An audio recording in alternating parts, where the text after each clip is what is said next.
morning everybody. Today we're going to be doing some really simple activities with paper plates. One of them is going to look at telling the time, and you could do this with year 2 children and upwards as well. And then we're going to do a really simple number recognition activity with Gabriel. I often find that children can find telling the time really tricky. They can usually get the pass side quite quickly, but the to side can be quite difficult for them. It's one of those things that it's out of 60, so it's very different to normally in maths when they make an exchange, when things crossing the tens boundary, and in this case it's something that's out of 60 with the seconds and the minutes, so that can make it a little bit tricky for children to understand. So I'm going to show you a really simple clock that we've made out of just 2 paper plates, just to help make that a little bit simpler, and Noah's going to have a go at telling some times from that. Now, telling the time isn't one of Noah's strengths, it's something he's still learning, so we'll have to see how he gets on with that. It'll be a really good way to see how well this clock works at helping him. So Noah, are we ready to have a go at telling the time? So if I just have a look at the clock that we've got, it's 2 paper plates that's stuck together.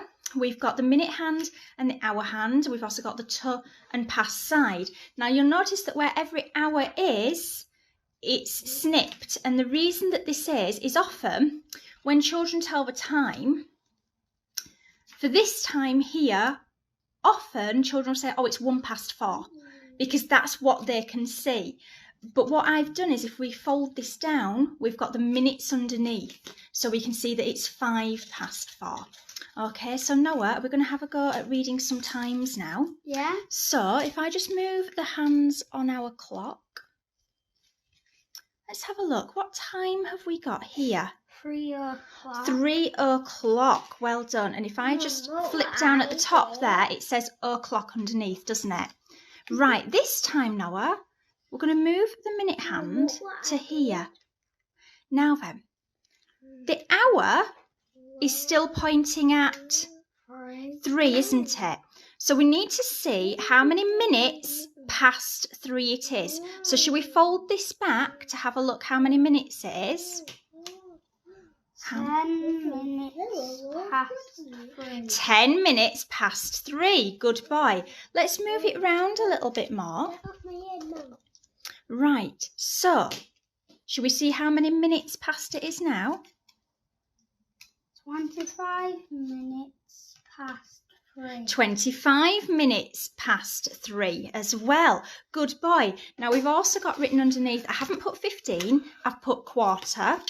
And I haven't put 30, I've put half, because that is what we'd say when we're telling the time. Now, I know if we're looking at this side of the clock, this is the to side. And this is when we're going round to the next hour. Okay? So what's the next hour after 3?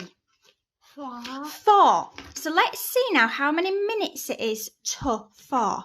So let's have a look. We're pointing here. So let's have a look. We're not quite at 4 yet, but let's see how many minutes it is. 25 minutes to 4. 25 minutes to 4. Good boy, well done. Let's try this one. Oh, we're not on 4 yet, remember? Okay, so let's have a look what it is now. Quarter to 4. Quarter to 4, well done. Now often when we see clocks, we'd have it written around the outside in minutes. We'd have 5, 10, 15, 20, 25, 30, 35. And whilst this is 35 minutes, I've put 25 and 20 and 10 and 5 because that's how many minutes to. When we're actually reading the time, that's what we'd say. We wouldn't say 35 minutes past, we'd say 25 to. Okay, well done, Noah, that's super duper. So it's just a really simple way to help children tell the time very, very visually. Now, Gabriel, What? do you want to just shuffle up a little bit onto the other chair so we can see what you're doing properly? Yeah, just move up that way a little bit more. That's it, go on, keep going. And bananas. Bananas? I don't know what you're talking about, child. Right, so if I just borrow your paper plate, on the paper plate we've got some numbers, and I've also got some representations of the number as well. And I've done this You can smell bananas? Yeah. Oh, right. And on the other side, we've got some as well. So it's really straightforward. And to do this, all you need are 2 pegs. So, Gabriel, are you ready? Yeah.